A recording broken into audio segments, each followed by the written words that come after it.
move on to the Supreme Court right now. And this question is for you, Speaker Tillis. As you know, yesterday the Supreme Court term began, and they decided not to take up the issue of same-sex marriage, which means the Fourth Circuit Court of Appeals decision, which just struck down the ban in Virginia, will apply here in North Carolina as well. I know you said you would fight this. On what grounds, and can you win? Well, you know, 2 years ago, 60% of the voters said that they wanted to define the institution as an institution of marriage between a man and a woman. I feel it's my responsibility, after 60% of the people voted that into law, to defend the laws of the state. I also think we're in a dangerous time in this country where the president has appointed liberal activist judges, and Senator Hagan has endorsed them or confirmed them, that are literally trying to legislate from the bench. Senator Hagan asked Eric Holder, our Attorney General, to sue North Carolina for the voter ID bill. 70% of North Carolinians thinks it makes sense to present an ID to restore confidence in elections. Senator Hagan went to Washington and asked the federal government to sue us.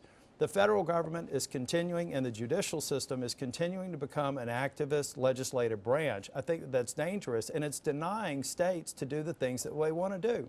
What North Carolina may want to do is what North Carolinians should decide, not Senator Hagan and the courts up in Washington. But, sir, let me follow up on that. If the federal district court here in North Carolina follows through on the Supreme Court's decision and the Fourth Circuit Court of Appeals decision and rules the ban unconstitutional, is that the law of North Carolina? Well, we're going to continue to take our case because that's not been decided yet. But there are other circuits that have not decided. Ultimately, we hope that this does go to the Supreme Court. Thank you, George. You know, no two families look alike, but all families want to do the best for their children and their grandchildren. I do not think anyone, including the government, should tell somebody who they love or who they can marry. Speaker Tillis put Amendment 1 on the ballot in North Carolina. He actually said he had to put it on the ballot in a May primary because it wouldn't have passed in November. He's actually also hiring lawyers, paying for lawyers out of taxpayer dollars to take this suit to court.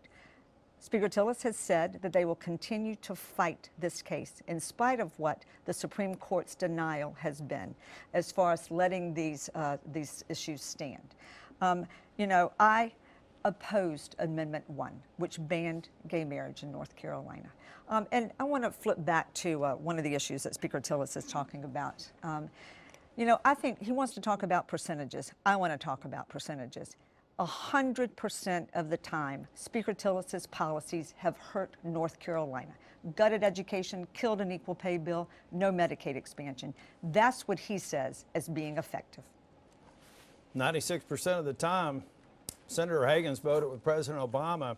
And President Obama says when you vote in the November election, that you're voting for his policies. Senator Hagan went to Washington, left Raleigh, turned her back on it, went to Washington and has voted with the president 96% of the time. She's confirmed liberal activist judges that are denying states the right to govern themselves.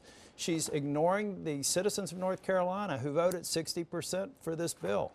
I'd like to have a senator that goes to Washington and the only independence that she's shown there is independence from North Carolinians. I'd like for her to come back home, listen to North Carolinians, and represent our interests better. 30 seconds. George, I think the people of North Carolina know that I come home every weekend, and I've held a town hall meeting in every 100 counties throughout North Carolina. But once again, he's talking about percentages. Folks, 100% of the time he has failed. His policies have failed people in North Carolina. And, you know, I have been ranked the most moderate senator in the country by the Nonpartisan National Journal. They rank senators 1 to 100. I am smack dab in the middle. That means I can work across the aisle with Democrats and Republicans. Smack dab in the middle is exactly the place North Carolina is. Next question's on immigration.